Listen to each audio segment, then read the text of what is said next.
December 22nd. This is the policy advisory meeting. We'll start with attendance. We'll run the room to say who's here. Rob, we'll start with Sure. you. Rob Mezzanotte, Assistant Superintendent. Kenny Duba, Superintendent. Erin Earl, School Committee Chair. Jennifer Lima, School Committee member. Laura Bateman, parent. Abigail Ryan, student. Mia Thompson, teacher/parent. Awesome, thank you. Nobody's here for citizens' comments this evening. Did everybody have a chance to review the minutes from, under, I put approval of 11:22 minutes, but then they're noted as minutes from the 11:24 meeting. Do you think Just that put 'em on makes the a next difference? agenda. Okay, so we'll do them on the next one, sorry about that. Okay, so we'll skip that for tonight. Okay. Wait, what did they say? The dates are. It's, the meeting was actually. The meeting was on the 24th. But I put approval of 11:22 okay. minutes, so there's a disconnect Yep. there. I wasn't sure if, I know. So we'll skip that for tonight, and we'll do both of them at the next one. Okay, so policies for discussion. Ken, you want to do the purchasing procedures first? Yes. Okay. That one first. Did everybody, was Do everybody? you need us to print anything with your computer? I just realized that mattered for you.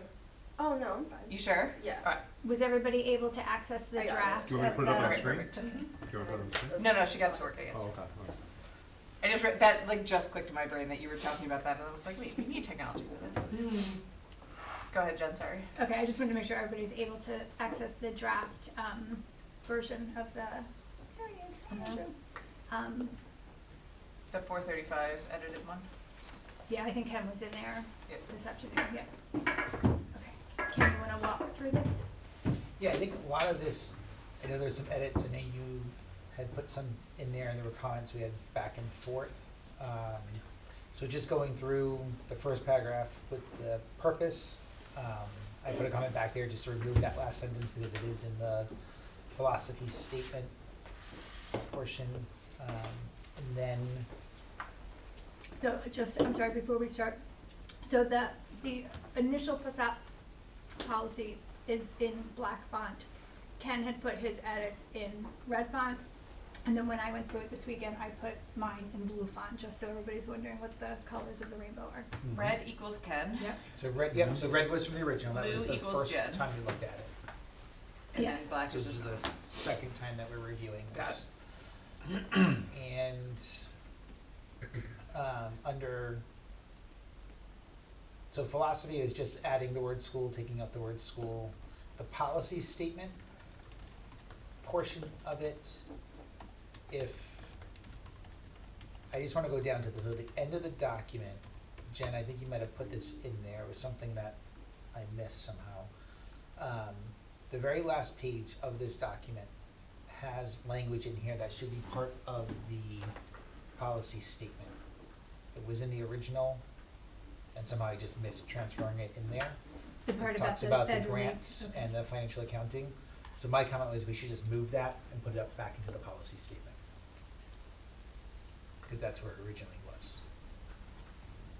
As part of the policy statement part, that's where it Right. was? Okay. That's where I went back and looked, that's where it originally was. Okay, so you want to bring that up? Yeah. Okay.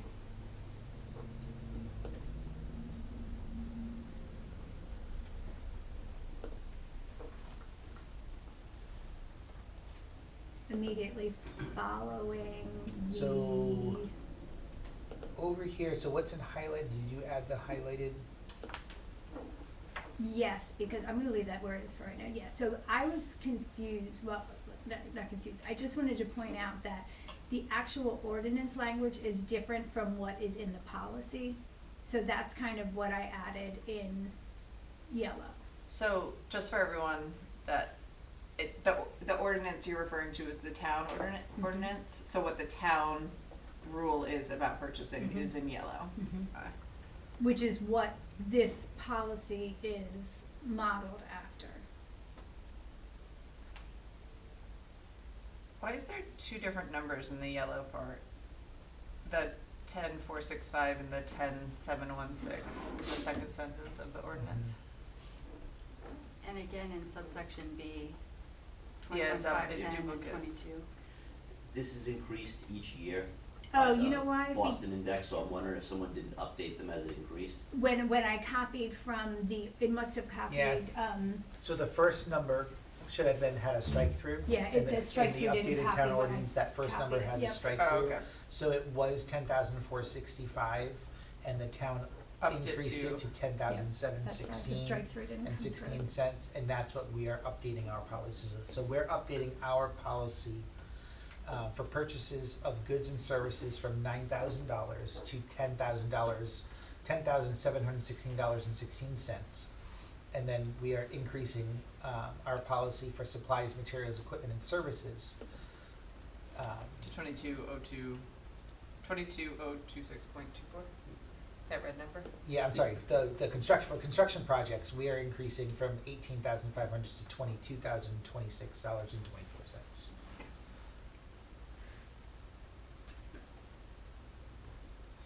And so I took I took our current policy and made the adjustments to that. So when the original policy was written, it was slightly different than the wording in the town ordinance. I think it's because it was written for like how it would be put in place here with the school department. But if it's an actual procedure, then we, But I difference. think it was, so the way our policy is written, right, so purchases of goods, right, it says purchases of goods shall be made only after obtaining at least 3 quotes. Where is it? Here it is, under quotations, right, under policy, it says, the policy applies to the purchases of goods and services of a value over 10,000 for supplies, materials, equipment, and services, and for construction projects over 22. But the way that the ordinance is written, it says any department may make purchases or contracts for supplies, materials, equipment, and services in amount. Like, it's just, I'm wondering why we are not phrasing it the exact same way that the ordinance is. Because the ordinance says any department may make purchases or contracts for supplies, materials, equipment, and services in amount not greater than $10,000 for any one purchase. And that's not what we are, So you're proposing that we use identical language? I am. I mean, we are, like, we're supposed to be following the ordinance, so why would we not just have the ordinance language in our policy? So we definitely should, but also I think we should reference the actual ordinance, because it could change, right, at any point. And so I think we can use the mirror language that you're talking about if Ken's okay with that, but also, like, we should specifically cite the town ordinance, that, like, whatever its number or whatever is. I think we do somewhere. Not in the top part though. We just say town ordinances, Yeah. yeah. So, just something that we might wanna move up, you know, how, kind of how we like Yeah. define stuff, like we might just wanna have that listed there. Ken, do you have any problems with changing the no, language to be the same? I'm okay with that. I just was going off of what the language that was in the Yeah. policy that we're revising. So if we wanna change it, we can just copy it straight from the You ordinance. just have to into there. strike like the town manager language and Right, that we sort had of to thing, take so that, it's we would just have to clear. take out, Yeah, I think it's just replace that. town manager for superintendent or director of finance. We just can make sure the rules are correct. I don't think it has to be identical, but I think that specific part about like that first sentence is probably the most important to get right, about like the number for any one purchase, like Mhm. that part. But we could keep going too. So we have the policy applies to the purchase of goods and services of value of over 10,007. They say an amount not greater than, so it's really that part of the policy, right, that we're just looking to match up? No, it's also the way that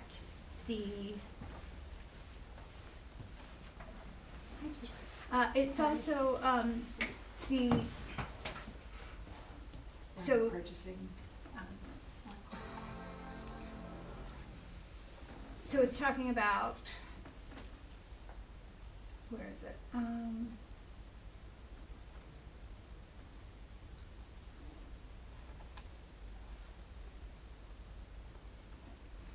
So our policy is saying purchases of $5,000 up to $10,000 shall be made only after obtaining at least 3 quotations.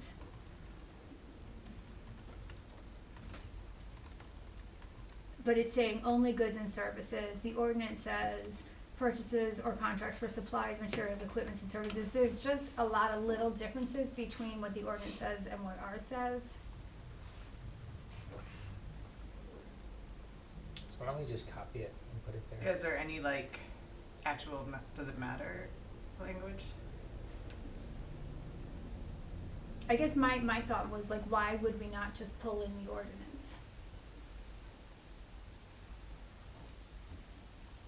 It seems like we- consensus. No, I mean, we could do that, just how the policy was written.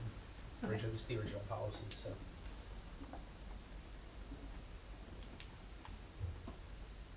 I mean, it's not gonna change anything that the way we're currently conducting business. Is there anything different about ours? Actually, for the emergency, the change that I had suggested is already in the municipal one, which is like if time permits, or just, I was concerned about requiring 3, prices in an emergency situation. Like if it's a true emergency, you may not be able to get 3, but if you look at the town's version, they say if time permits. So I think that recognizes, like, if we've got a real crisis on our hand and we don't have time to get 3, we can get 1 or 2 or whatever it is. Yep. Any thoughts? I just concur that we should match the ordinance language and not change the words unless we change what they mean, but nothing else. Do we still have the, I'm sure, this was the one that we changed to allow the superintendent to move forward in emergencies as well. So I wanna Yes, make that's sure in that there. that language stays, cause that was really important. Yeah, that was under the emergency. That was in the other purchases. policy, the DFJ, and so the That's recommendation was to pull that Yeah, into this one yeah. so that everything lives in one policy. Yeah, it's on page 3. Yeah, just so everyone understands that part, we had, if there's like a time-sensitive thing, the school committee's supposed to approve things that are over a certain amount, but like when something happens on like a Friday, you need a boiler, and like you have to post, you need 48 hours to post a meeting, like there were some things that we needed the superintendent to be able to move forward on in like real emergencies, so that's what that was.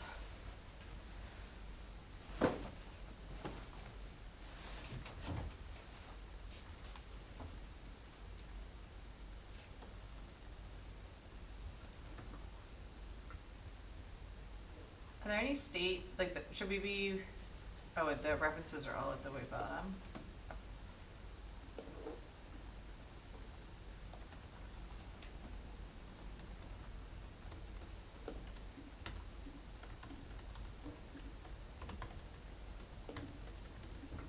So in this policy on page 5, there's a description of sole source, and we list A through G. A through C are the only ones that are in the ordinance. D through G are, That was from the original policy. okay. I just took what we had.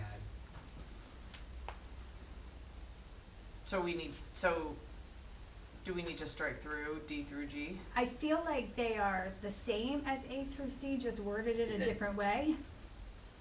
So I Mhm. don't know if they're necessary. I've only seen A through C, like at the state level, like, I get why those other ones probably existed at some point, but they're, I think D through Friends. G are how they are referred to on the form that Mhm. I have seen attached in our Mhm. packets, That's exactly what it is. but I think they They're actually encapsulated by C, actually. mean Mhm. A through C, kind of. Mm-hmm. will that be confusing though, if the form is different than the language in the policy? The sole source form?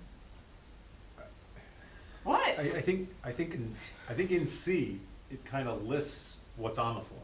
To me, D, E, and F, and G, well, not G necessarily, but they kind of break out what's in C. Purchasing. You could put, So- if you wanted to keep those in there, you could put, for example, one-of-a-kind purchases, compatibility, not make them. I that almost wonder if standalone. they were sub-bullets at some point. Yeah, absolutely could have been. And then they became their own letters. Yeah, maybe. Well, you know what I mean, like, Yeah. Yeah, 'cause it's on page 2 of the original policy, under exceptions to competitive bidding. I mean, unique design, if you look at that, that's really a one-of-a-kind purchase. They kind of overlap, so they've probably just been carved out over time and then.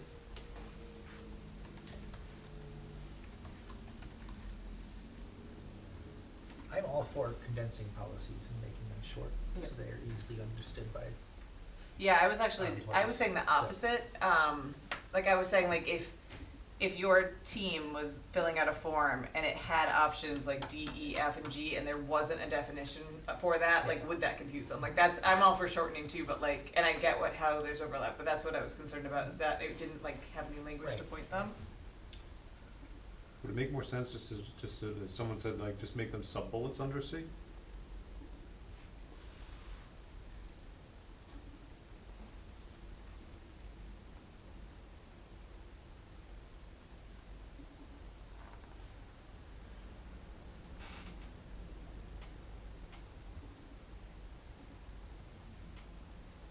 Like, my thing with a policy like this is it is strictly based on an ordinance, and like, we shouldn't be adding to it.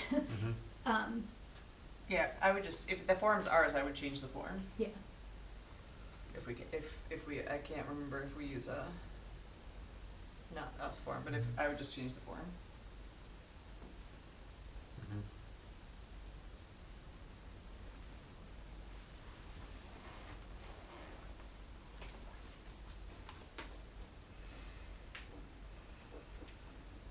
Alright, so we're good, we're gonna. So we're gonna scratch those, right, then take them out. So in terms of changing the form, should we just be basing the form on what's here in A through C? That's something procedural we can just do later.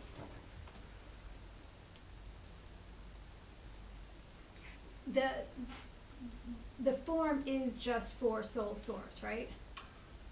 No, the form has a few other choices on it besides sole source that reflect us. Okay, Yeah, that's why I think that's what people are used to, for better or for worse. But if that's not in the ordinance, then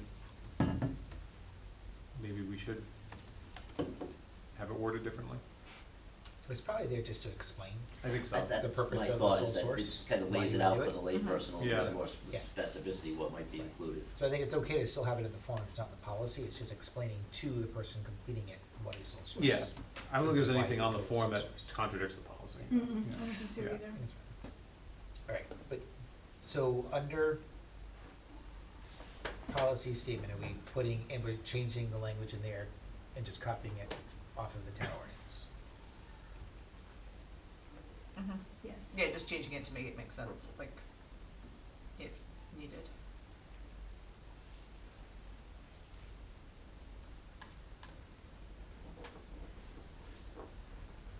So we're gonna change it to match the ordinance language, right?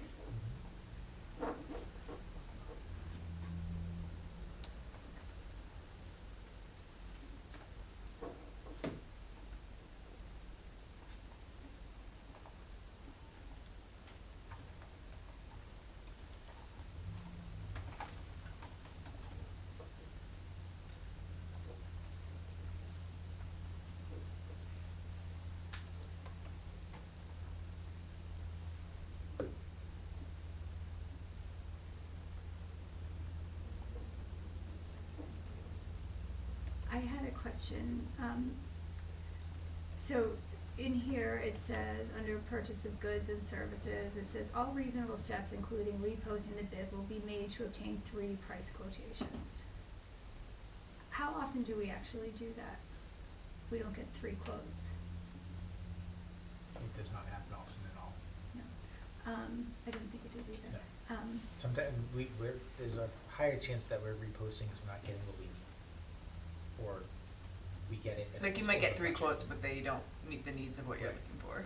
Versus we get 1 quote and we say, hey, we'd like to get 3, and we Yeah. go back out, yeah. It's possible. I don't But think that unusual. is part of the ordinance language. So I think that's gonna come out anyway, so I guess it doesn't matter.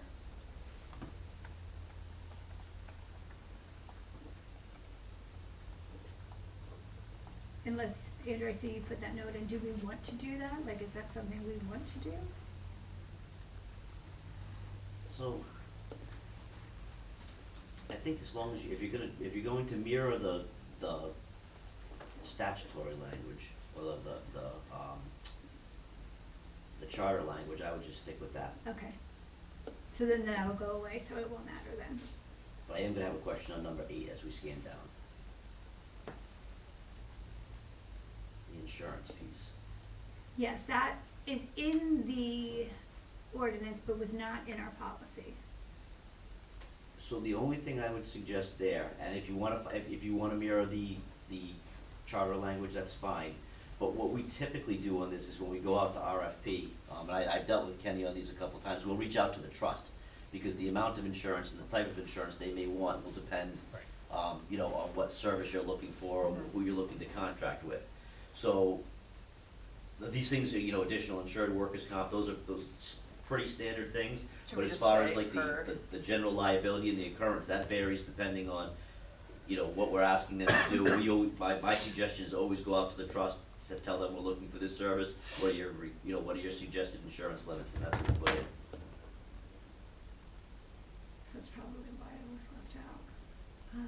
Could you put that, some verbiage of that Yeah, you though? could change this around a little bit. I mean, they actually try, if you look down below, town manager shall have the authority to modify and waive in emergency situations or substantial cause shown to them.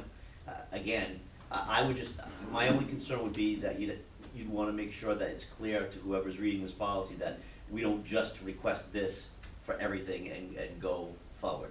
Because there are going to be circumstances where you're gonna want more insurance. There may be circumstances if you're doing a really small job, but this becomes cost prohibitive to bidders and it's not worth it, and you find you don't need that level of insurance coverage. So I do think if you wanna keep this in there, you know, maybe even if you put specifically in there that the district is directed to reach out to the local trust or the district's insurer to confirm insurance levels or something like that.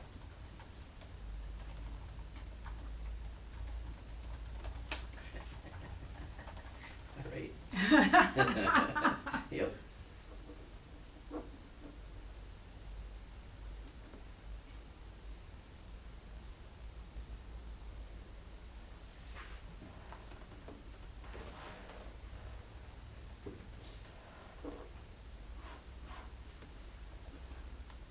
Can which law has been updated and will be effective January first? So that is the. The gift law, oh, the code of Yeah, ethics law? That's code of ethics for gifts and For the donations. amount, right, okay. So it went from 25 to 50. Whoa. So we also need to update that policy as well, so that's why you noted that there. That Okay. goes in- That's when we In a come different back. policy. That's right, we break. learned that in our ethics training, that's right.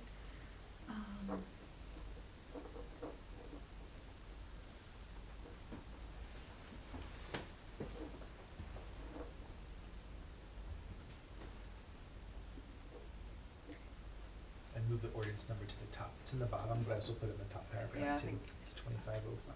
Yeah. 2505. Thank you. That last sentence of that last paragraph in red is choppy if you read it by itself.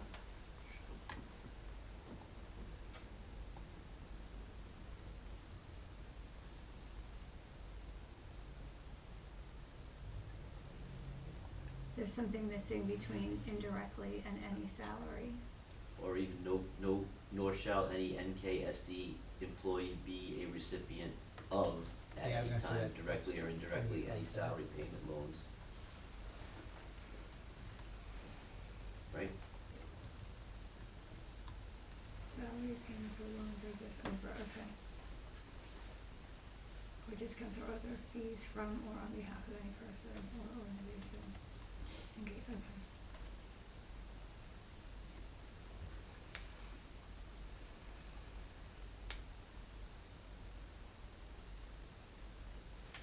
What do other people think about this fascinating competitive bidding policy? This is just for bidding, correct? This isn't like, if a teacher receives like a $25 award because their student's artwork was chosen to be represented somewhere. Yeah, that's different. That That would would be be, Okay, different. that's that would be it's a whole different, Yeah, okay, cool, yeah. alright. Sorry, I'm just. No, it's a good No, question. no, I it's a good just, question. You're like, you're asking for a friend. Has So something to do with technically, me. if someone gave you a gift of $30 right Mhm. now, you'd, I have to say no thank She you. didn't Just accept I get a gift for $30, I got you, okay, good. so Thank it's you. not supposed to go over 25.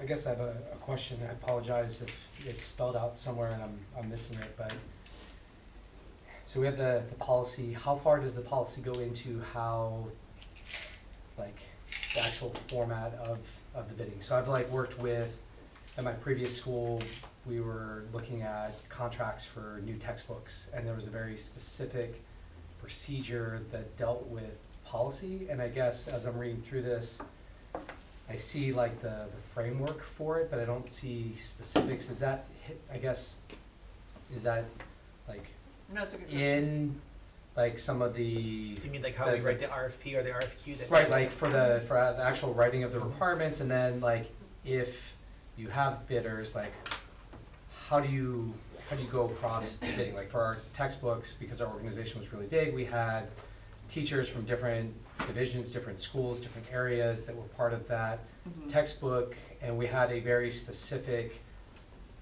document that we had to fill out to be able to, I guess, cover us, so that if there was any issues coming back of, you know, this is what happened. And I don't know if that's like in some of the linked documents and the other pieces, but I don't see that, and I don't know if that's a procedure side, or if there's parts of that that are in part No, of the it's policy, policy. that these are the ways that we're gonna handle, like, the actual nuts and bolts of who's gonna look at the bidding, like, and I don't know, Yeah, so like, it's not in this policy, so how we. Is there a different policy though? No, we You're don't. supposed to have- have, an internal procedure Yeah. manual on bidding that usually covers, I think, Okay. basically what you're talking about. It lays out what the appeal process is, if there's an appeal to a bid award It's and the that thing sort that of says stuff. like you have to bring it in person and sealed envelope and all of Yeah, that sort of stuff. That's usually in, Yeah. it's usually, I think it's called like an internal bidding Yes, process or and so something we like have that kind of built into our template that we use for the RFPs and RFQs Yeah. with all those requirements Should we of it being reference that in the sealed policy bidding. though? And, you know, when it's due, what time it's due at, when the bid's gonna be opened. And then the people that are involved in the bid depend on what it is and what we're reviewing. So when we do the open bidding, we make sure there's at least 2 people there that are opening it, reviewing it, we read the bid out loud, we take note of who put the bid in. And then when we do our RFPs or RFQs, we have the criteria built in of how we're evaluating what's coming in. And then based on what it is, if it's curriculum, then that group is made up of, you know, teaching and learning staff. If it's something regarding, like, we've had a lot with school construction, it's the school building advisory committee that's reviewing it when it comes in. So what document says all that, Ken? Cause I feel like we should at minimum So it's in our, reference it. it's our it's within our RFP, RFQ template that we use. Cause Andrew, I'm agreeing, Don't- like I, Believe we have a document like you're talking about, we just have that built into. We the should template. work on that. We should work, and not everyone does, but you should, because Yeah. we're actually, where I see it come up the most is if someone challenges a bid. And if you look at the statute, it basically says, well, follow your internal procedures, and then if you have no internal procedures, it becomes Yeah. a question, exactly what is that bid, you know? Dr. Earl wants to challenge that she didn't get the bid, how does she do that? yeah, so that's where I'm curious if it, like, Put it in the, I mean, either way, but I do think. something should be in the policy they- probably regarding that to Either protect the. referencing it, or you should yeah. have some kind of Yeah. internal bidding process procedure that everyone follows, to your Okay. point. And it should be public. Oh, yeah, absolutely. Yeah. Okay. So, I so will if it's follow public, on it's that. not really internal then, is it? Well, it's internal because we wrote it.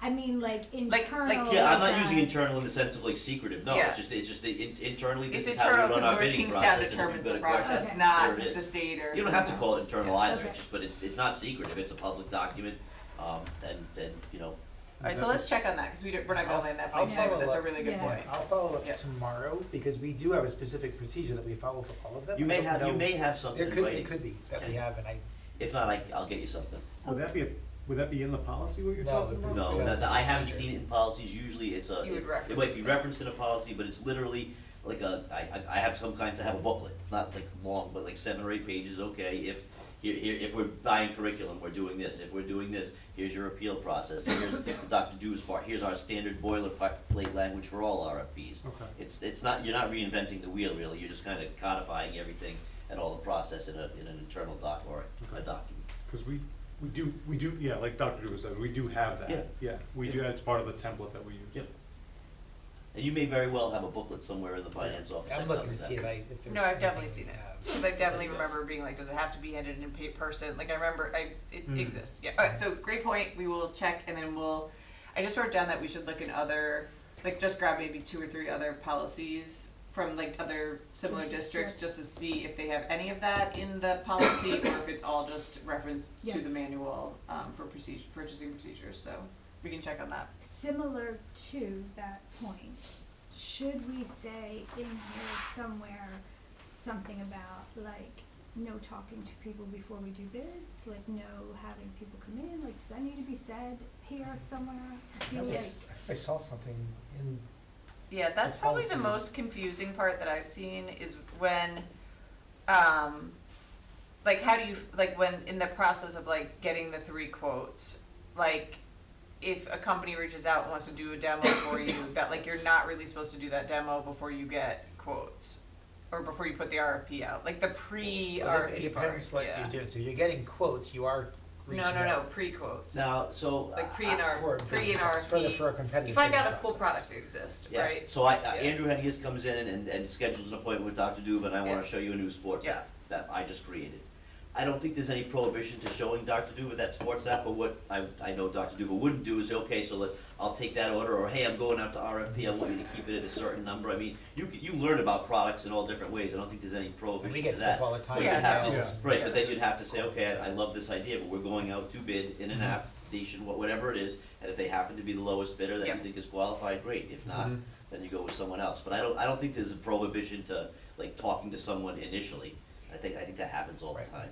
but I feel like there have been, and now I'm not saying here, situations where conversations have taken place regarding pricing and things like that, and then maybe, Sure, like anything else, if you can cross that line pretty easily, but Right. I mean, I suppose you could have some language in that procedure or process manual that just says, you know, if discussing we'd have to think about Yeah. it, but yeah, I understand your concern. Yeah. And it could happen, absolutely. okay. Yeah, I feel like that belongs somewhere, right? You know, the old, hey, make sure you submit a bid, but keep it under X, wink, Right. wink, that's odd, that no one would do that, that's a Right. Right, problem. you can't make side deals, like something regarding making side deals, like, I mean, Is there a that's- sentence just, I think to the language point, where where in this policy is that referenced? I don't know if there is.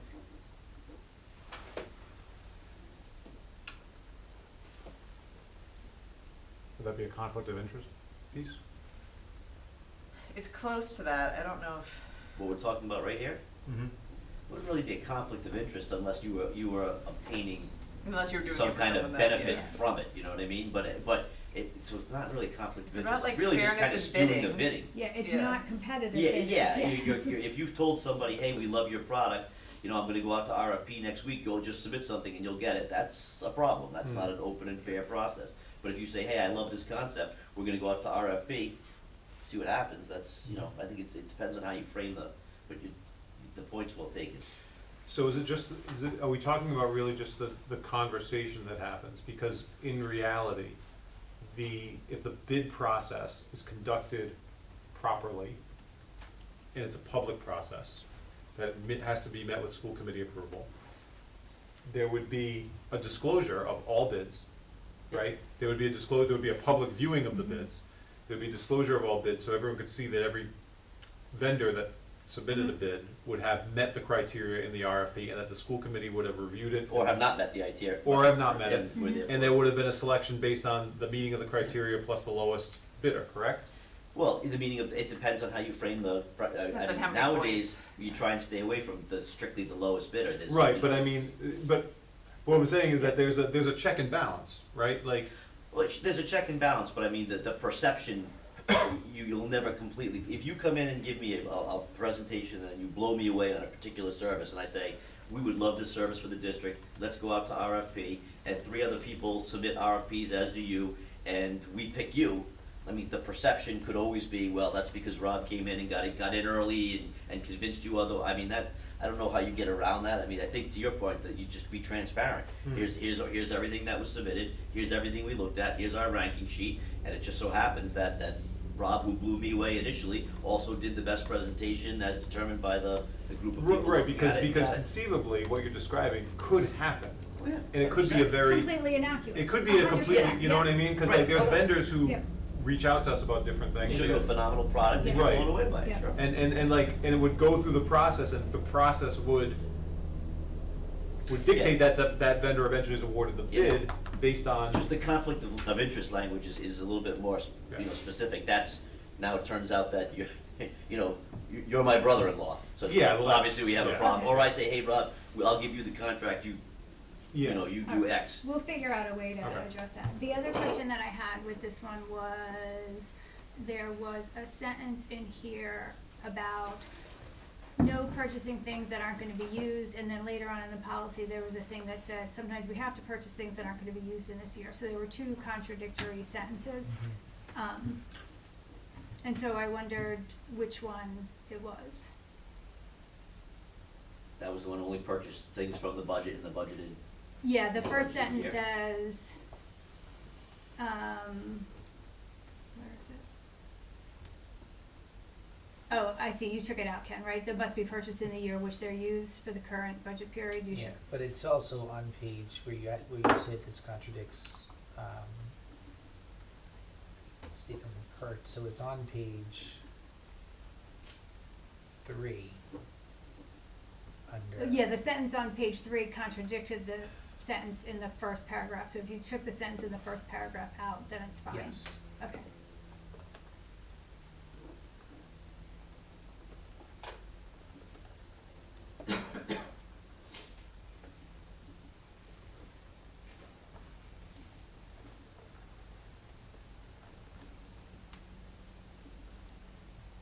Yes, we removed it from the purpose. Okay.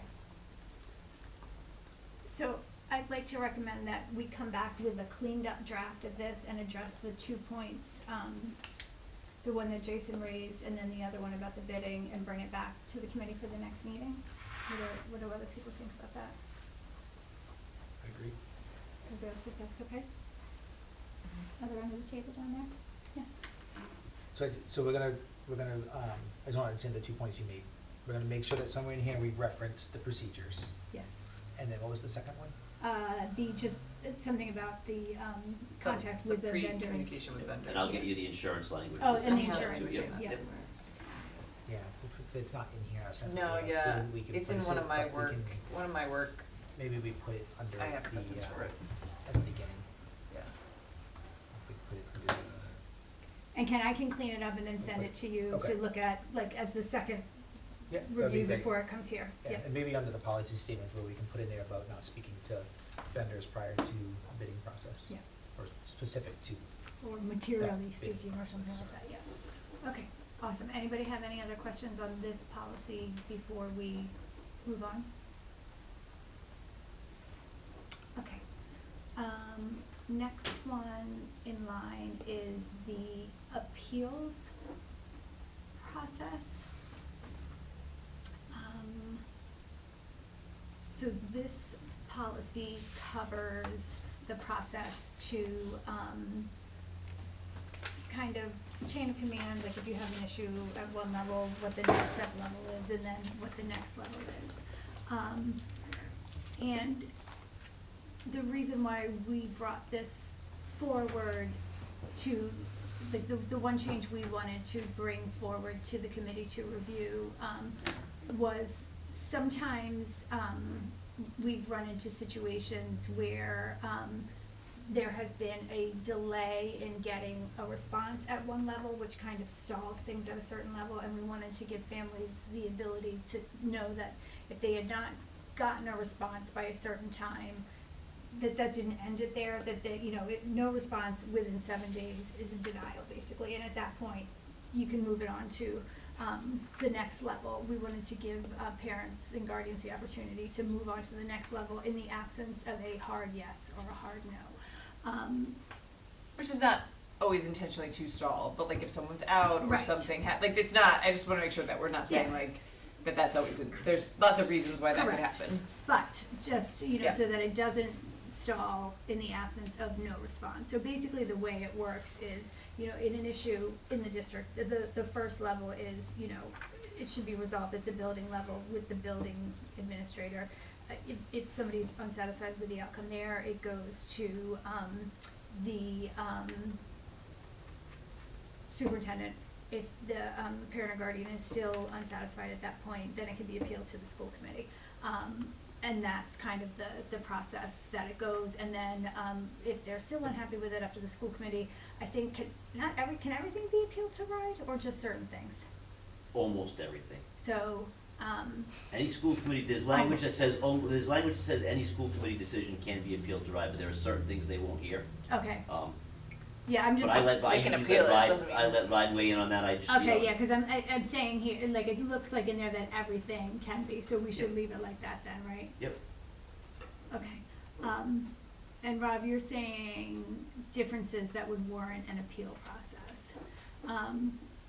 So I guess my question to that, Rob, would be, is there anything right now that at the building level is stopped from being sent to the building principal?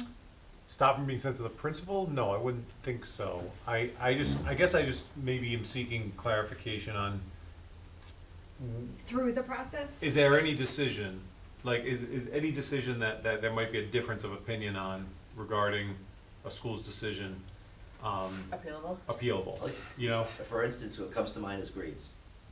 Well, grades, I would think, you know, I mean, traditionally, Yeah. RIDE they'll hear that, but they'll defer, you know, Yeah. unless there was unless you can prove some kind of, something nefarious. A Correct. teacher's grade is a teacher's grade. right. But that doesn't mean they won't hear it, they'll just explain to the Grades, person who will hear this, requesting a but. change of teacher, Yeah. you know, requesting, I think at any point, it's just any time when a parent or student, right, has a difference in opinion or how something is being resolved at that level can appeal it. I think it's Right. like If the I'm a official parent denials and and- official, yeah. You know, child's teacher, maybe there's a, you know, we're not in complete agreement regarding maybe how an assignment was handled. yeah, A child was out sick, child should be making up, the teacher's saying, no, you can't.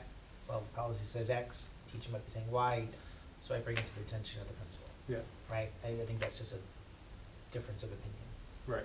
where it would- Yeah, and again, I'm just sort of Yeah. seeking clarification of like, is there something where there would be purview on the part of the superintendent to just say, like, for instance, like, I'm gonna defer to the principal's decision or something like that? I think there is, but to me, that's still part of the appeals process. I can go to Dr. Duba, who may say, listen, Okay. you He's know, upholding Right. Mr. principles. Mezzanotte was spot supporting on, the principal in this that's where it decision ends, and- okay. Okay, alright, that's it. I'm just wanted the statement at the bottom, if we should move it towards the beginning of the policy statement. Above level 1, just because it looks like it's part of level 4, Oh, gotcha. just to We move need a that to the header. top. Or you need a header. Like for that thing. And I'm just wondering, because we also have the statement how the policy ECB has its own process, and so then maybe just in between that paragraph in level 1, just that statement. I cleaned that sentence up a little bit, it didn't show, but, however, if a complaint is brought under, I switched that around, just so you know, to make it more clear. Which one? Under policy statement, the second one said something like, however, I don't know why it didn't track changes, but however, if there's a difference under policy, and really what that should, and I think I drafted that, so shame on me, but what it should say is basically, if you brought a complaint under ACB, that follows, as you know, that follows its very own That has strict its own thing, procedure, yep, okay. not this, right? So basically, this is for all appeals except for Right, yeah, and I those, think I okay. made that sound better now, yeah. So we wanna move this up. So I guess right above that, Ken, is the system may be entered at the appropriate level in accord with so I think those two should move together then, right? If you wanna move up the last sentence added, I think the sentence above it should move up as well, or else we should add a header after level 4 and before the sentence that says the system may be entered at the appropriate level. Okay. Does that make sense? Yeah, Cause no, it those does. two are kind of friends, those last two. Yeah, I would just bring them both Well, to the red the one, top.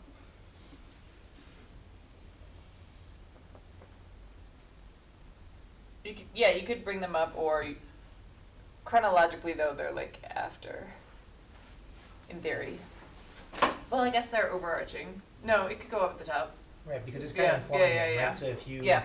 didn't Yep. hear back in a certain amount of time, Mhm. move on to the next. So do you wanna add, like, policy statement is like that, and then say like, put them above level 1, just move them up here. Right, I would just put in between the highlighted sentence that's there and level 1.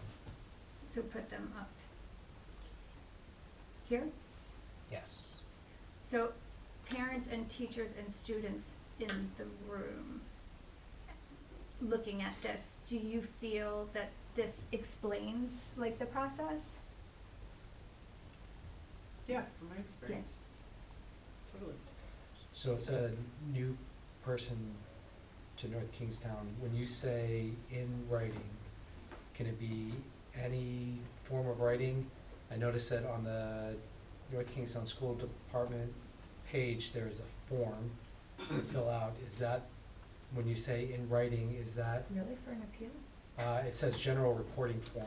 Yeah, there's a, So I so don't, so I we do don't, have a form, just if somebody was putting in a complaint or filing a complaint, but it can also just be an email. okay. I would Yeah. specify what that means, cause if I'm trying to figure out what that looks like, Mm. knowing Yeah, I had that what same the question. format Yeah. needs to be or how it needs to be. Um, by, oh, where did that go?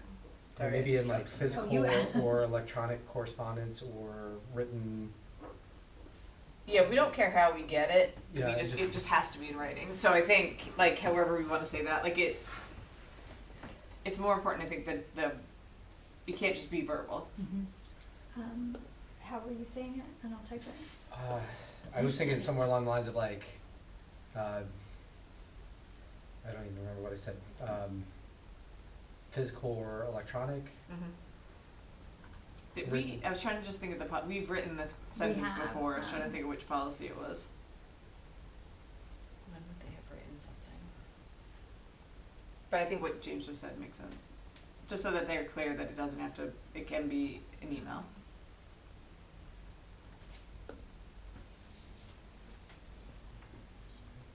Jen, I added, in the red, I was proposing a new purpose, and added some language, that talked about what came up at the DEI advisory committee meeting about like conflict and whatnot, about like promoting like communication and mutual respect and like things like that, like not like, you know, like about them trying to resolve it at the lowest level. So I don't know if people want to take a look at what's in red. That's what I just beefed it up a little bit based on that conversation, because I think I agreed with, I think it was a teacher that was in that advisory meeting talking about how, like, you know, just because it's a disagreement doesn't mean that it has to escalate. Like, it can be collaboration and communication. And so kind of trying to put that in the purpose of like, this is the process, but like we can figure this out together kind of vibes.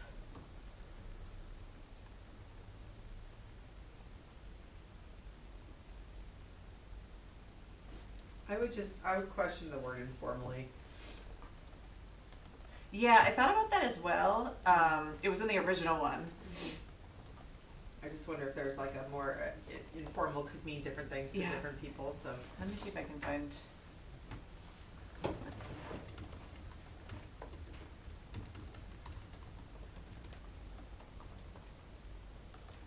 I mean, I would say even just getting rid of the word informally and just keeping it at the lowest appropriate level. That's what I was thinking. I feel like that makes- Yeah. That makes, I think that's what you're trying to say by Yeah. saying that, is just keep it with the principal and see how far you get. Well, that one to me is like keep it with if it's with the teacher Yeah. or with a coach, like keeping it with the person that you're trying to work it through Just having a with. collaborative discussion first Yeah. and trying to. Or like at the first pass or something like. Yeah. Yeah, like if you're upset about something, instead of going directly to the principal, talk to the appropriate party that is the thing that you're upset about. Like that's what that says to me is like. Yeah, so check out informally. I agree with that.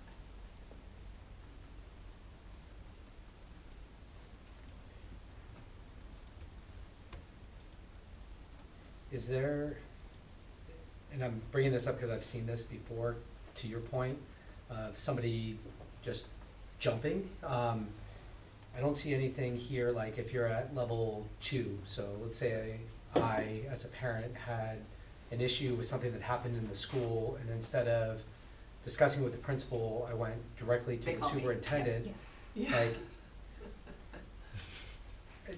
I think language of, You're gonna be told to go back down. yeah, to like, to go back to the, like, Go to, back to Ours square would one. be- have that in the Yeah. policy where, like, Yeah. if Go you back to are, it. if you're trying to Mhm. jump and go ahead, that you'll be directed or Mhm. Mhm.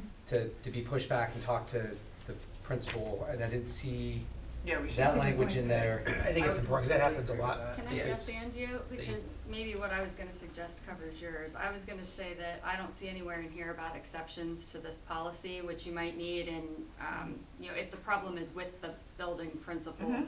then you don't wanna complain to the building principal. But you don't have to go into all of those examples if you just say exception to this policy, whoever does that. I don't know. Mhm. That's a Which good then would point cover too, this yeah. too. Or, you know, if your complaint is within 8 school days instead of 7, but you feel like you have some good reason, you might want an exception to policy on that too. Yeah, policies are really very effective when people read them, take time to read them. So I feel like sometimes, you know, I think the numbered levels are helpful, but I do feel like sometimes what you were saying is very true. I think skipping levels happens pretty frequently because people do things in the heat of the moment, they're upset. And so I think, you know, I don't know if there's I think if there's another place you could actually, I don't know where this is gonna live physically on the website, but I would definitely make sure that it is kind of reviewed by the community at large, because I feel like until seeing this, I was like, oh, that's great that they have that, because it does happen frequently that, you know, people do jump to the highest level without following due process. I have she just made me think of something. Just because something is in writing doesn't mean that someone is trying to access this very formal complaint process. So is there something, is there something that tells people like, hey, if you're trying to invoke this process, you need to put That's what I'm something, saying, yeah. yes, Mhm. yeah, like put something in there like, hey, I'm submitting this in accordance with blah, blah, blah. We have like a whistleblower widget, I think, on the main website, maybe. I was just thinking, I email my kids' teachers all the time. Yeah. Not complaints, but if I Right. did say something, I would hate for them to think I was doing this. So are you saying like what, I know like when it gets to the school committee appeal level, it becomes the like, I am formally requesting a appeal of the superintendent's decision, like that's how we get it at that level. Like when it goes to you, Ken, are you getting something that says I am formally like, I usually just get an email, and then I follow up with the parent and the principal and try to yeah, bring it back to well, not try it, but I always bring it back to the school, and if I need to offer any assistance, I do, but I is that what you're circulate it saying, like back. make sure it's like not just a, hey, I'm emailing you because I just wanna talk, versus like a formal like, It would be a shame if a parent thought they had submitted something for this formal process and it was interpreted as a casual or vice versa, I Okay. think. Yeah.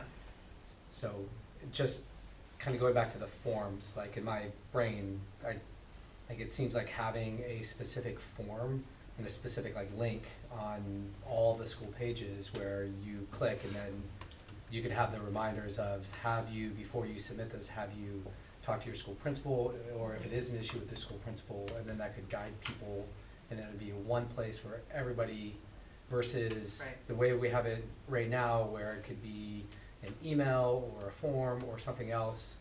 I go back and forth, because if it is you don't wanna limit the process where people aren't able to voice their concerns, but at the same time, it feels that it might be too broad of a net, where it may be difficult to be able to pull that information. And to your point, then if I'm having a conversation with a teacher, like, there's a separate channel versus me having a one-on-one conversation, versus this is the more formal process where I'm appealing That's what was said. Yeah, I think what I see from this and what I believe in, what we've talked about, is the idea is that in general, when it comes to differences, they're most effectively resolved usually by the people closest to it, right?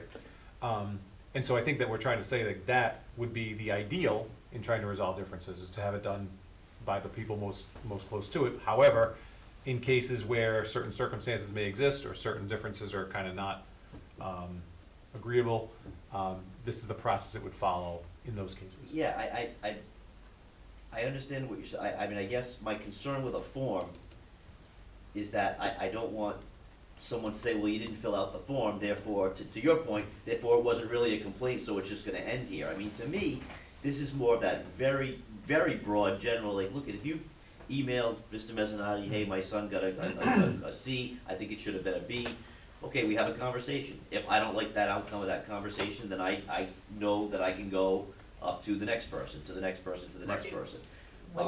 When we get a concern brought to us from a parent, a student, guardian, whoever that may be, if we feel that that concern requires one of these forms to be reported, we refer the individual back to that. Meaning a bullying form, a Right. Title IX Whatever, form, one of yeah, those yeah, whatever it forms. may be, I refer them back to the NKSD Safe site, I let them know that we have, forms there. I really would appreciate you to put this in writing for me, this is the form that I'd like you to complete it on. A lot of times, concerns that I'm getting may not be related to one of these instances, and I don't know if we really need to put it on a, say, direct them to a general incident report form, because then sometimes the person feels like it's too much of a, Too formal. too formal, yeah, that's the word I'm looking, it's too formal, and don't want to. But anytime we get an email from someone regarding a concern, you know, we initiate whatever needs to happen regarding that.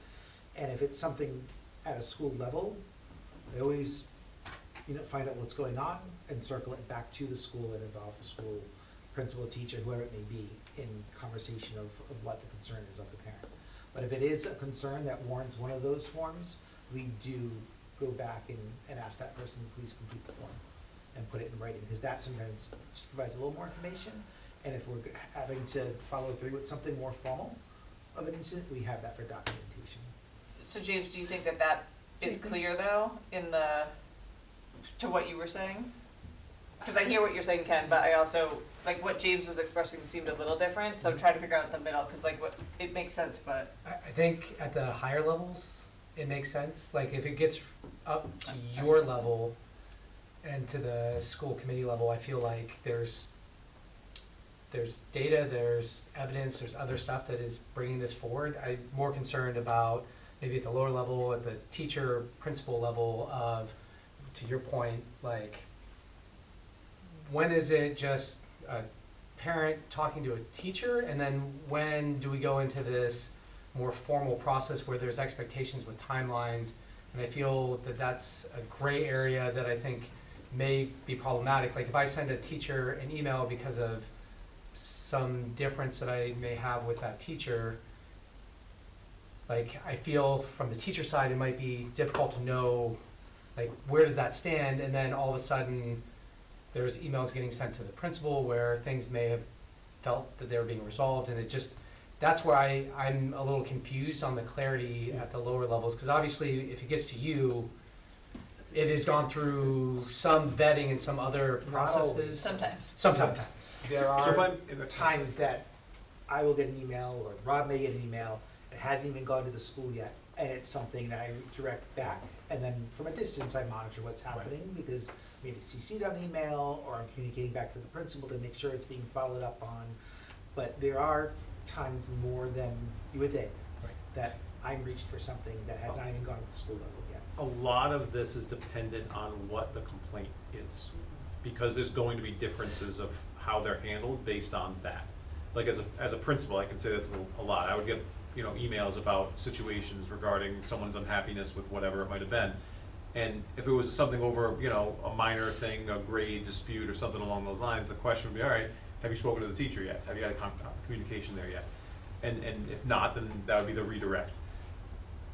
If it's something bigger than that, you know, about a student's experience in class, or about something that's a little more significant, that might be handled differently, should be handled differently. So depending on what it is, they're just, you know, there's gonna have to be a bit of a different response depending on like what the parent is expressing concern with.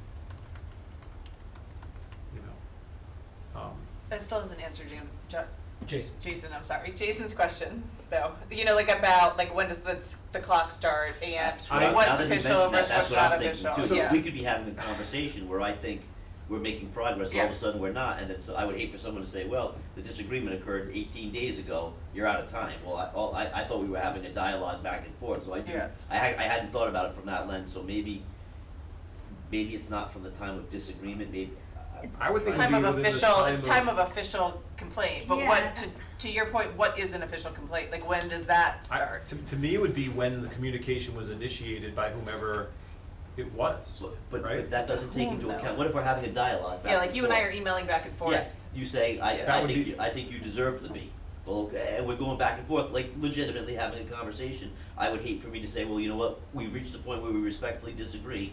I wanna take it up the chain, and someone says, well, yeah, except you filed a Policy complaint says. No, 14 days ago, Yeah. So I'm understanding different. How I would view it is, and again, like this is, we're just talking low level, grade complaint, Yep. you know? Yeah.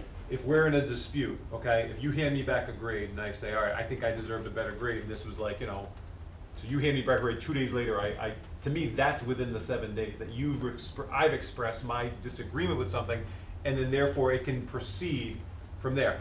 I think that's, well, my understanding of this is it's protecting against it being this open-ended, you can make a Yep. complaint Oh, at and any I point think that about- needs to happen. You can't say, hey, you know, back in third grade, I was really upset Right, about. right. I'm saying it's when it's initiated. But is what I I'm almost trying think it's not the initiation. To me, it's the impasse, and I'm trying to think how to Yeah. frame that. It's in other words, we can go back and forth for 2 weeks in good faith, and then come to an agreement to disagree. And I think at that point, the person should say, okay, now that you've definitively told me I'm not changing the Yes, grade. that's Now to me you've got the 7 days time- to time move from it that, forward. right. Right. That's what I'm trying to Yeah. encapsulate in my head. I think Yeah. that goes. Yeah, like when does that clock start and how do you codify that for parents and students in a language that won't confuse them Yeah, and is so clear? I would agree. I would say that it starts when the decision has been made. Yeah, I'm trying to think how to say, but yeah, because you. Yeah, like when I say to you, sorry, you don't like it. Sorry, but I know you we're gonna have disagree, to but this agree is to what it is. disagree, Yes. I right. stand And by then- this, that's my decision. Yep. Okay, Right. now Yep. I know I've got Right, this and amount then of time. I email the principal Yep. and say, Rob said he's not changing the grade, I'm Exactly. not happy about it. Principal has Exactly. 7 days from there to make a decision, Yep. and then that's, yeah.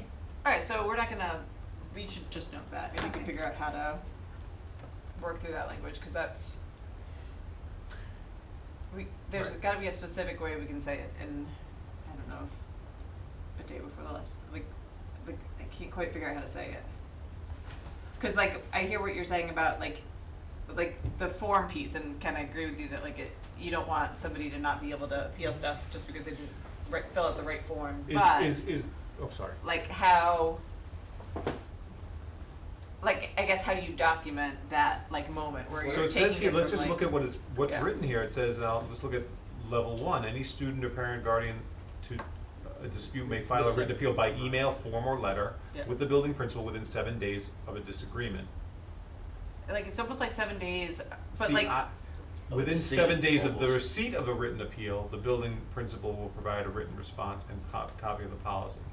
So what we're saying there is, we're saying, if Jen and I are in a dispute and Jen rules against me, I have 7 days to now notify Ken, right? Yeah, And then Ken then has 7 days to get back to me. yes. I think it's that first 7 days that's problematic in this statement. Like, to me, that's the, Because it's The not first 7 7 days days from meaning- the disagreement, it's 7 days from the, notice that of. initial It resolution should be of the notice disagreement. of the, Yeah, Of the- decision. official decision. Yep. Yeah. Yeah. Yep. And I get, like, you don't wanna be able to go back to 3rd grade, but like, what happens if, my kid doesn't tell me Right. for a week Right. that there was an issue? That's why there's Or gotta you could be- see something where the teacher says, hey, look, there's another assignment coming out in 2 weeks, I'm listening, I'm hearing what you're saying. Right. Let's, we'll, in good faith, let's work on it then you have the same complaint in 2 weeks, you don't wanna be foreclosed from. Right, We yeah. might- I think taking out that first when push comes to timeline. shove, they can appeal at any point, like, in theory. Right. Yeah, Like, I know think- we're saying ideally 7 days within but like, when push, like, let's be honest, like, students have rights to Yeah. question things at any point in the process. I think the real issue is that like once Yeah. somebody is notified, like we're saying that the low level authority has 7 days to rule. If you don't get a ruling, you can move on to the next phase, right? And like, or if you don't like the ruling, you can move on to the next phase. But you have 7 days to act once you've been notified Yeah, that, once you're notified that the decision has been made that you don't like. yes, exactly. So I think again, like, what I can get from this is that we're putting these, like, numbered days in there just to sort of set some boundaries, but there, I think it's understood that there's gonna be, Like, I would expect if I complained to you and that my 7 days start, and you said, hey, I hear you, I see this, I'm gonna need a couple days to look into it, I wouldn't on day 7 bump over your head, right? Right. There would be right, there'd be a dialogue going on. And, you know, Yep. if you came back to me and said, I need a few days, on day 10, if you came back to me and said no, then I would go. It's just to set that expectation, Yep. if that by 7 days you and I are still going back and forth, or you've ignored me for 7 days, Right, somebody can advance to the next level. correct, Yeah. correct. So I have just 2 quick questions, or maybe quick questions. So it says 7 school days of the receipt of a written appeal. So I'm assuming that if I send something to the principal, then I will receive a written, like, yes, I've received it, or somebody in the building will send me an email back or give me confirmation that they've received it, and that starts my 7-day clock. No, that's cute, no. Like, how do I know if I send, if I have a disagreement and I send the school principal an email, Mhm. what is the mechanism for me to know that that email has been received, and now, like, that, You that sent they that have, email, so within 7 days. Right, that you email should be get dated. a so response it back. is, Mhm. it's not when it gets read, so if it gets sent on a Friday, well, the Yeah, whatever's the the date. weekends Yeah, don't read the count, date but of the It's, email. it's from But- when it was sent. okay, so there's no mechanism for confirmation to the person that sent the appeal that it has been received, it's just at those 7 days. And then the other question I had is just the 7 days, was there, like, is there a specific reason for the 7 days? Because that's, like, so you're looking at a week and a half of school time, so it's in between that, like, 5 days, 5 business days versus 10 business days. I'm just wondering, like, in terms of tracking and managing, like, is that gonna cause issues of trying to, like, usually I've seen like 5 business days, which is 1 Mhm. week, or 10 business days, which is 2 weeks, but 7 is right in the middle, and I was just curious, for the policy portion, was there specific, like, reasoning There or could have support been- for this the was 7 This days, or? policy was written before, I think, any of us were here, Okay, so I don't know what the actual reason for 7 days. okay, I think, you know, they probably, when this policy was written, choosing amount of days that would be appropriate for someone to, you know, get the email, be able to read it, respond back, if they need to look into something. It might have been somebody, Others- some people wanted 5, some people wanted Yeah. 10, they Yeah, met. just like, meant- yeah, okay, I was just, I was just curious, Yeah, 'cause 2 it weeks was feels too long, 5 might have felt Yep. quick, yeah. okay, But we're open to, I mean, we can definitely, if folks have thoughts on it, we can definitely And talk it especially through. if something's sent on a Friday, Yep. you're probably, you know what I mean, you're losing Saturday, Sunday. It doesn't matter though, Yeah, it's but still that- school days. Oh, that's right, school. school days. I mean, me as a teacher, like, Yeah, is that 7 too, days reasonable? I Like, think 7 days is a little funky. I mean, I try not to check my email on the weekends as best as I can, so I think maybe if you're shooting for a week, maybe say, just change it to 5 business days. It's unless you 7 wanna school give- Yeah, days. 7 school days. Your weekend And, doesn't and that's count. why More it's a than a little week. funky, because Yeah. in my brain, I think just like, oh my god, I have 7 days to figure this out. That kind of forces a weekend on me, so. oh, I see what Yeah. you're saying. Like, it Mhm. makes you feel like you have to do I it, have to- I whereas have to. 5 is defined to your Right. work week. I see Mhm. what you're saying. That's interesting. And we're writing for the worst case scenario. I find most principals get back the day of. You know, like I just want to acknowledge that. Like we're writing it for like the extreme, but that's mostly it's much quicker or sooner. I find in the district. I also actually kind of agree with, I think, a little bit of what you were saying in that sometimes conversations with parents, between a parent and administrator or a parent and a teacher, are very kind of informal. Like, hey, I saw Johnny's grade and I was wondering, like, why is he getting a 5 for participation? Why not a 10? Like, what's going on? And so in our brains, you know, oh, well, you know, he was absent this day, this day. So sometimes those emails go back and forth for a little while, and I think I think what you're saying is there's no like formality of like, yeah, well, he still deserves a 5. Now, is that official? That's my decision? Like, do we need to state that in some capacity? I had something written down that said official denial of request, and so like I wonder if we put that somewhere before level 1 or somewhere like where it's like, and you'd have to like do PD for the folks in the buildings to know, like at some point you have to say like, I hear your request, I am officially denying it. Like, you know, Say like I those think words. that's where you have to train your folks to do that, because you could be going back and forth, you could find a compromise, they could make a point, you could change your mind, like, but like at some point, I'm sorry, I understand that you were very upset about this, but I am officially denying your request to do X. Yeah. And then that's when it needs to go, if they would like it, and some people might say, you know what, okay, I appreciate the conversation, I respect what you're saying, we're done here. Yeah, like, but if they're not, or they think that a policy's been violated or something like that, then that's when they would move it forward. So we've been talking a lot about parent guardian, but I mean, this does say student, so Yeah. like, Abby, would you be like, does this work from a student standpoint, do you think? Yeah, I think so. Yeah. I think, like, if I were going back and forth with a teacher and they gave me, like, a firm decision, I think moving up to the next level, I think the 7 days is plenty of time. And For you would me. feel comfortable like emailing them and saying like, I would, yeah. So I definitely have the note about that we need to come back to the skip the process, like what, like we need some language about like what happens if they skip it, but also that point about like if the conflict is with the person that's noted here. I also wrote down something, and I don't know how we work it in, but I find that a lot of times folks come to me at least because of like a fear of retaliation and like, you know, like, and also a fear of like hurting people's feelings. Like when you said earlier, like I'd hate for the teacher to think I did X, like, and so that I feel like we need some language or verbiage around like that one, it's okay to work through the levels, like if you think it's appropriate, and 2, like that, like you won't be retaliated against, like some sort of like anti-retaliation statement. Because I do think that those are the 2 things I find the most is they come to me because I don't work in the district, even though they're skipping all the steps, but it's because they don't want to hurt somebody's feelings. They don't want the teacher to be sad. They love the teacher's doing great work for their student, but this thing happened, or they are, they're so worried that their kid's gonna get, that they're, you know, harmed in some way because they've complained about something. So I think just we need to figure out that piece of it. Laura, do you think that we should put that like no response means move on to the next level after every level? Oh, I was just saying, you're talking about my comment? Yeah. Just that would be to just put it, that'd be a short way to just put it all the places that's applicable instead of the at any point prior to 11:4, which I just think is awkward. It's a style choice. Okay.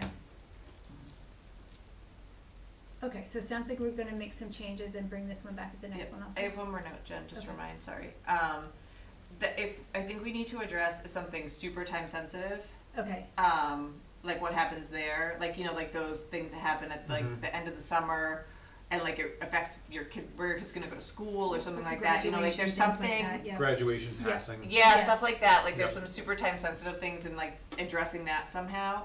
But then also, I don't know if we wanna note something about like the process for school committee meetings and the fact that like I don't know exactly how we'd write this to make it sound normal, but like they're every 2 weeks at minimum usually, and an agenda item has to be on 48 hours in advance. So like for those super time sensitive stuff, like if you're not 2 days in advance, you're missing 2 weeks basically. Yeah, okay.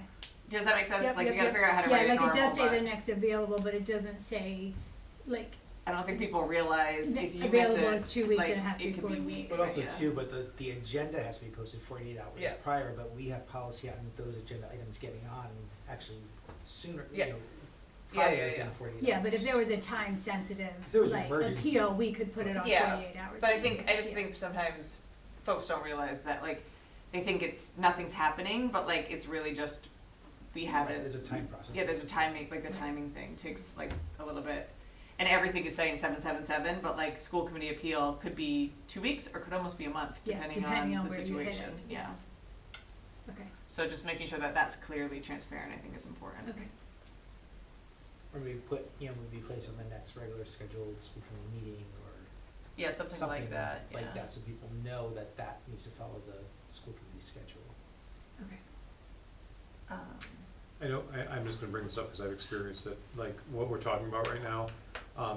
I've seen it happen in the most urgent way has been when there's had to be decisions about students who are gonna be able to graduate Walk on time stage. with their class and participate in the graduation ceremony. So just something to be aware of, that I've actually seen it where there had to be a special school committee. Yeah, you know, we've done that, okay, yeah. all right. And RIDE actually will hear those, RIDE will Yeah. skip all Yeah. those processes if they have to, if it's a graduation issue. Oh yeah, Yeah. we've held special meetings for Yeah, student Yeah. concerns. The trickiest part is when it needs to be really fast and I can't get an agenda posted in time. Like Right. that I have no control over. That 48-hour rule is what it is. So that's one that we've even seen that have effect on folks. But with the graduation stuff on that, they can still go There directly to should RIDE. be right. Mm-hmm. And also, they tend to learn that information with more than 48 hours before, the event. Andrew, has RIDE updated their world to include a request for a hearing via email? Or Yeah. is it Oh, yeah, still, absolutely. okay, so Yep. we can add that email? Yep. Let me double check, I believe it's legal at RIDE.org. I think it is, we added that in something else, Yep. I think, I feel like actual snail mail is not the most I'll check reliable with way Bill of and asking for a I'll email hearing it these right now. days, okay. Yep. Okay, does anybody else have any questions or comments on this policy?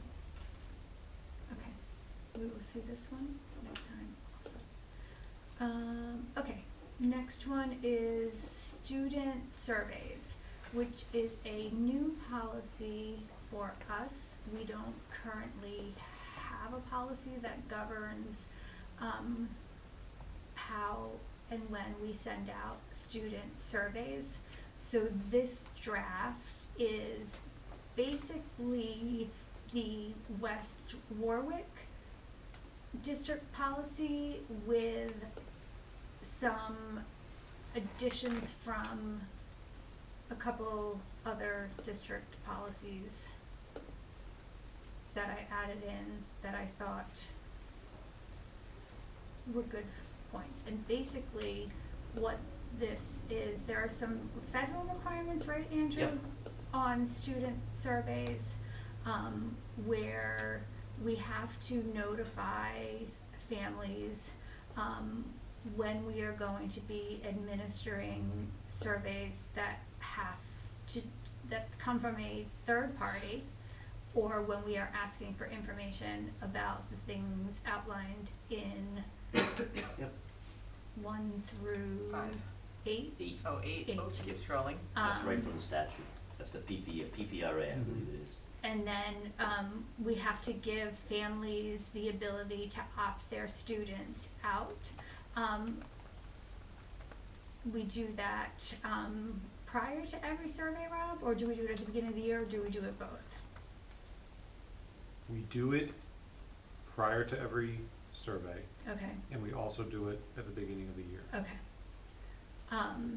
And we also are required to give families the opportunity to review the survey before deciding whether or not they're gonna opt their students out of the survey.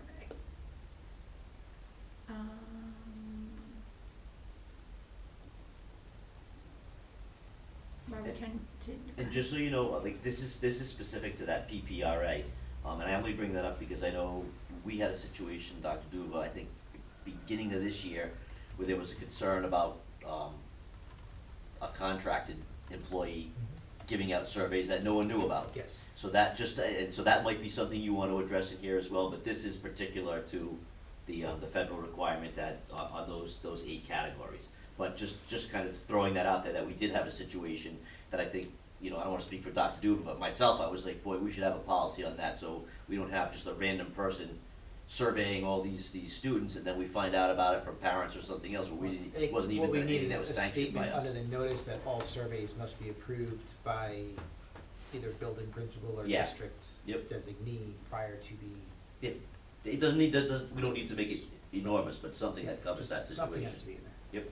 So we don't just have random employees or contractors. Yeah, no problem, if a teacher wants to send a survey out, just let the principal know, so administration is somewhat aware, 'cause in this particular case, I think it was a parent, who was like, geez, look at that.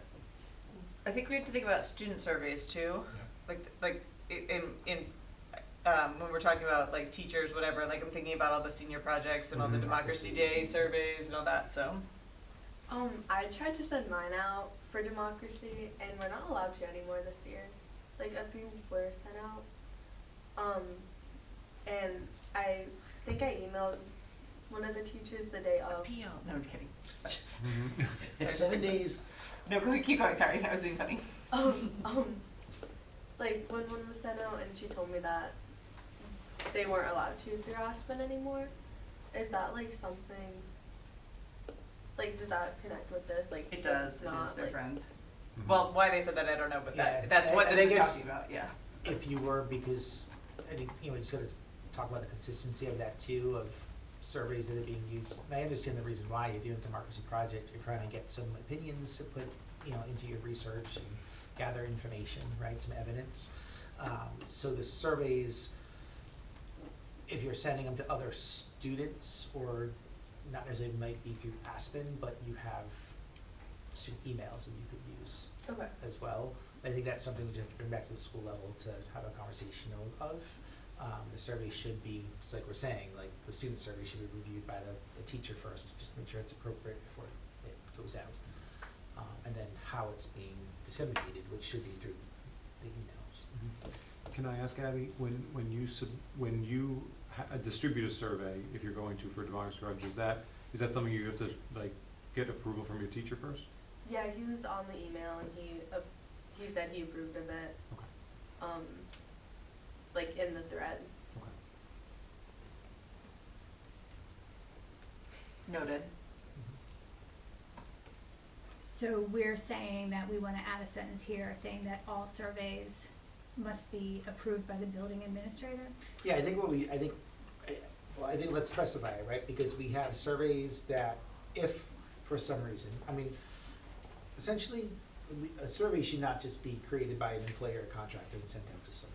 We just wanna make sure before any survey is disseminated and used, it's approved by the building principal. And then maybe something specific in here regarding democracy in senior or classroom, if it's a classroom assignment project, the classroom teacher is reviewing the survey prior to it being used. Yeah, just either I a don't think principal, we a need- direct supervisor, or somebody, just so we don't have something floating around that's going to a bunch of families or students that the administration has no knowledge of, and quite frankly, anything could be in there.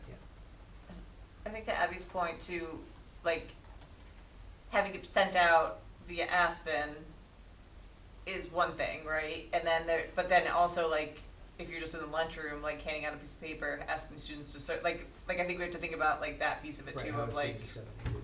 yeah. Some other things, Jen, that I thought we might wanna consider adding is something about, confidentiality and data protection. Mm-hmm. I don't know, it didn't really go into that a lot, I don't think. And then also like something about like use of survey results, or like use, like basically that you need to, that they need to like define what they're using the survey results for, but also like that they can't use it for something other than what was defined, like that's a big thing. Also, too, surveys. in the survey, is there a clause that people are signing off on, so like, go back to your point, they know what the use is Yeah. and where it's going. So it's not just, hey, here's the survey, but there is a clause in there that this survey is being used by For my whatever democracy group it may project, be, yeah. or, because we also have the Rhode Island Student Assistance Services surveys that go out. If it's a survey being used by the school department, who's, the author of it, and how it's being used. Google Apps, yeah. I'm access just- to the results. I'm a little curious, just because we've seen both, like, which surveys would require, like, school committee approval first before being distributed versus what are more administratively done or just internally done? 'Cause we've had a few that have gone before the committee and others that haven't. Well, the student assistance survey, that has to go to school committee first, that's part of the. Yeah, that I goes just want, for yeah, approval before it goes out. I understand what you're saying. I just wonder how we frame that.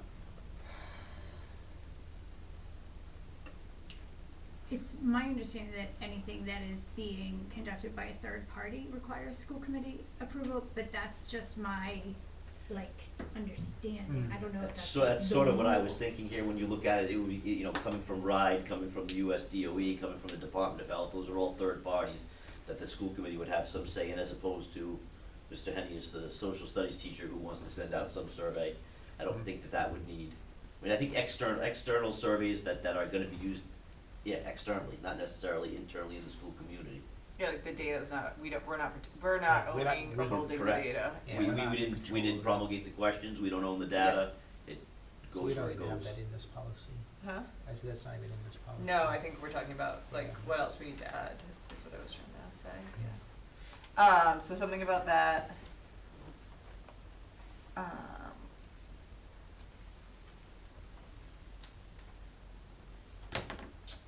Is it, should, and I don't know if I like this answer or not, because I also wanna make sure that we're cognizant of like what the school committee's like role is, and also like what the reach should or shouldn't be.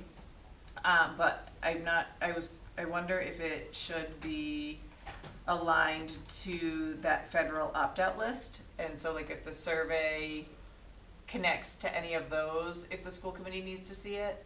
Cause I'm just thinking about like how it will play out, right? Like the high school sends out something, they're sending a survey out about one of those topics, a parent sees it, even though they have the right to opt out, they're mad, then they're calling the school committee, but we've never seen it. Like, I wonder if that's the line? I don't know that that's a requirement, but it's not a bad benchmark. No, I don't think it's a requirement, but I was trying to think It's of not a like, bad- what's no, the it's- benchmark? Cause you, Yeah. that's how this happens generally, other Because than I wanna outside the protect I wanna Department of Health or protect something. the folks, the teachers too, like I wanna be able to say, Absolutely. no, this was approved by the school committee, if you wanna opt your kid out, you can, but like, Yep. everybody's aware of this and it has been approved, like, that's where I'm coming from, not the opposite of trying to hinder what's being asked, but to be able to say it has been vetted. Well, Yeah, so basically anything that is in A would come before us for approval. That's in that list, Yeah. yeah, or a third party. Yeah, that's noted in here, a survey prepared by or a third-party vendor.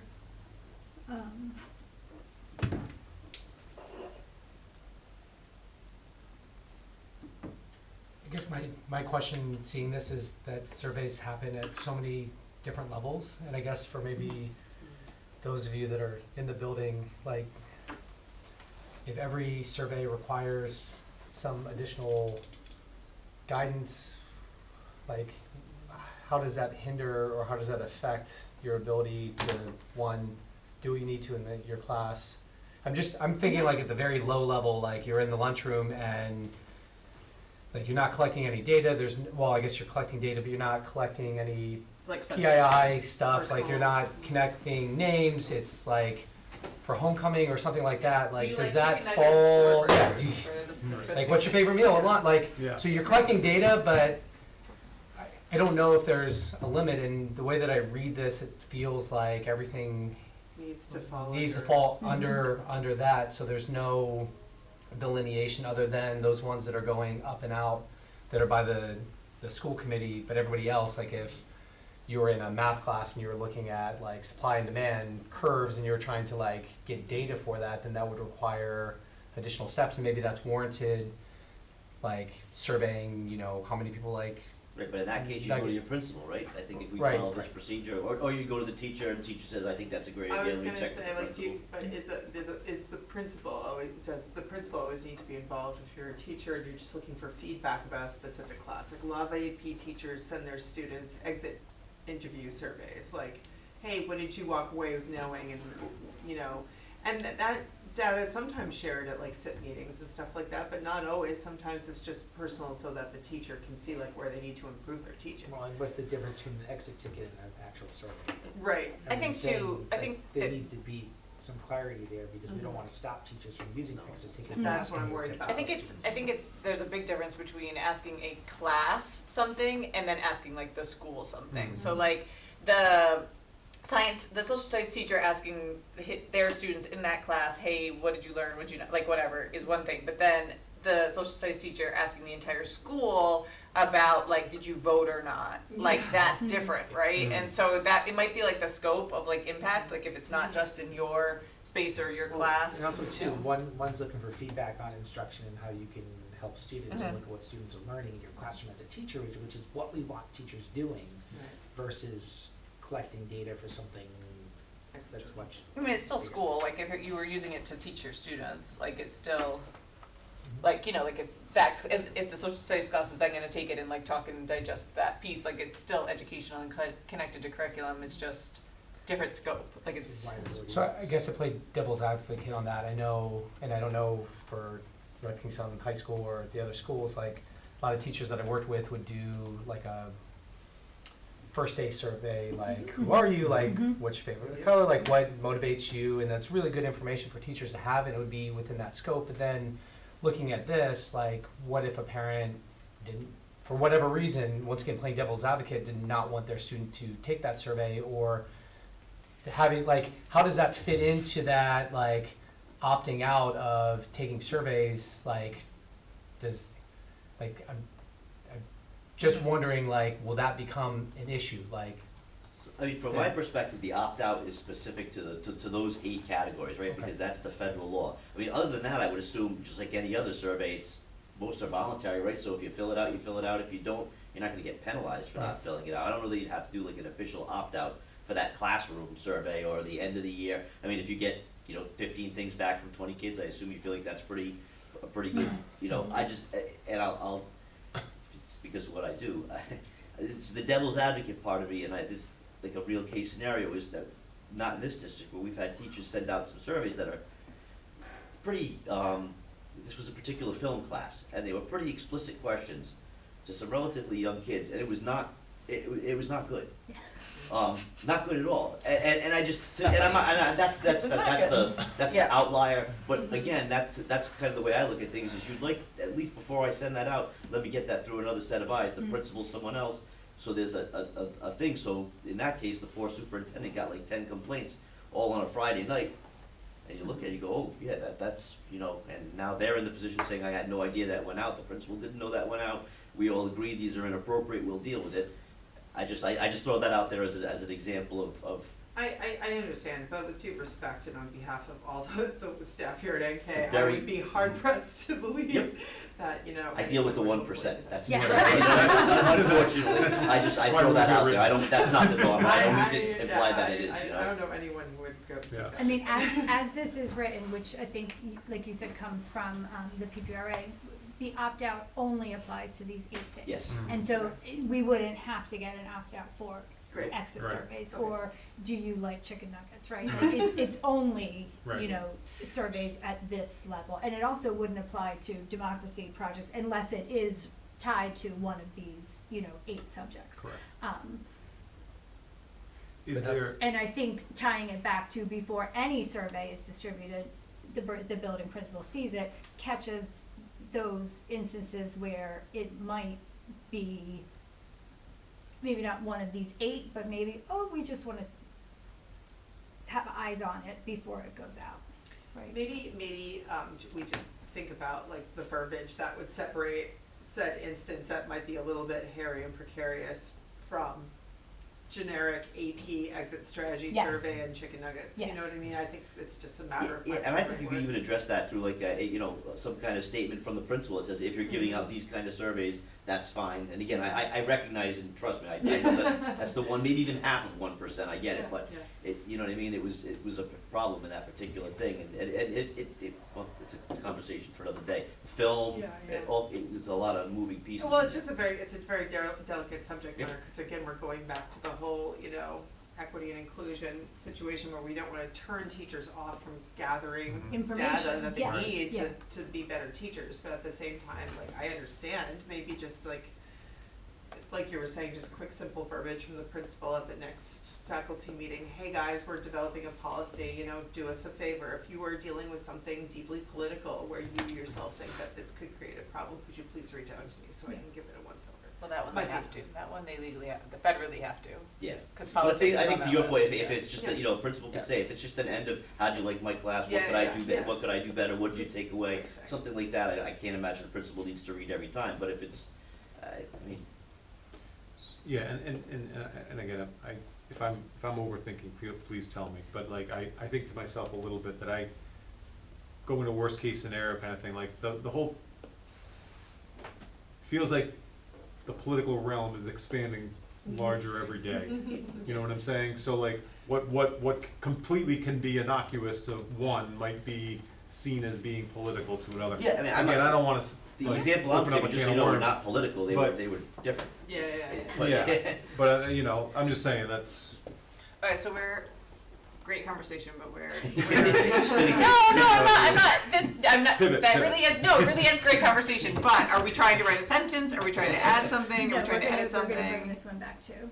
Well, obviously, yeah, Yeah. that, but I meant like with this conversation about the level piece, like, of when you need to get approval and, but from whom, like, I feel like we are having good conversation about it, but like, what do we Yeah, I need to do to think, I think translate that that there into should be policy? a, Something there. yeah, like exit surveys Yeah. don't apply Yeah. or something like that. Yeah. Well- Not that, but like something You gotta kind of help distinguishing delineate it. survey with a capital S and surveys with a small s, like somewhere like Yeah. in there. Like that's not clearly the sentence, but something along those lines. Yeah. Because it Um, seems like even within this conversation, there's some difference in opinion and, like, you know, like, not good or bad, but I do think it has to be clarified, because like what one person sees as a small s might not be what somebody Right. else sees as a small Yeah. s, so just figuring out what that Yeah. is. Okay, anybody else have any questions or comments on this? Anything from your perspective, or? Okay. The next policy that I had on the list is not going to be a quick conversation, so if nobody has any objections, I'm gonna end it here. What was the next one supposed to be? McKinney-Vento. You don't wanna at least introduce it? To like, We can, I Yeah. just was trying to be like conscious of are we the going at day, 6? the time, Well, yes, it is, yes. all Yeah. of those things, and knowing that it's not a. Do you want maybe just a quick overview so we come back? Yeah, that's what I was thinking, get so that like, review of that, it, for just the to- new just so committee that others members, yeah. know Okay, why. so. We don't have to get into reviewing it tonight, but just so they, So the next policy that we need to review again is the McKinney-Vento policy, which is the federal policy that covers unhoused students within our district, and it outlines the federal responsibilities that we have for ensuring that they are educated and that they are educated in the district where they basically, for lack of a better term, like want to be or were housed before they became unhoused, and providing stability and making sure that they have access to all the educational opportunities. The policy is dictated by the federal government, and our current policy is in compliance, but it's missing a few nuances that we kind of learned when we had a like a case, for lack of a better term, that we can do better with in terms of carving out instances in our policy that more clearly provide like protection for students to make sure that they are having access to the supports that they need when they're in those situations. So we're bringing it back before the Policy Advisory Committee to make sure that we specifically articulate in the policy what some of those things Mhm. are to ensure that students are getting the supports that they need. Did I cover that okay? Mhm. Okay, yes, thank you. okay. All right, so, And I Um, appreciate you keeping, like, respecting the time and all. well, I saw you Because I called her in the Grinch car when I earlier. got here, so I Grinch. figured. For putting the meeting on this week, I Yeah, said, who did and that? I really do appreciate everybody coming here, because I do think it's important that we continue to advance these policies forward. Yeah. And meeting once a month, it's hard to do that. So I think for this one, it would be us taking a look at it from the internal lens, like Ken, Rob, me, and you, on like kind of anything that we would want to add. But then also I would ask, like for the other policy committee members to look at it and see if it made sense to them from their lens. So as a teacher, would it make sense? As a student, would it make sense? As parents, would it make sense? Because this one is definitely a outward facing policy. Like all of them are, but like this one particularly, like I think it is important that it is as clear as possible to the folks that it might affect. And so that's what would be helpful for me, at least, is having folks bring that back to our next meeting, so we could look at it in two different ways. Yeah, because it's very like legalese, like it's not really like user friendly, for lack of a better term, like Yeah. so. And there is a cheat sheet in the drive for that policy that kind of explains things in plain language. So kind of making sure that, you know, if you read the policy itself, that you kind of, you know, get the gist of it. So Jen, just make sure I'm clear, so is the goal more to make it a little more accessible, like readable, or is it more? When we had the recent issue come up where we were Yep. dealing it in real life, we realized that there were some things in the policy that Mhm. we didn't specifically like highlight in our policy that we could have done a better job of drawing attention to, Okay. that we have an obligation to be doing. And so I just wanted to make sure that we were specifically like articulating those a little bit better in the policy so that families would know what they had access to Yeah. and what they were able to ask for. Basically, make the policy more user-friendly, Yeah. so we all understand Yeah, it and how it Yeah. needs to be applicable. yeah, Okay, yeah. makes sense. Okay, Yep. Mhm. so if nobody has any questions or comments on anything else, I will make a motion to adjourn. Second. Okay, all in favor? Aye.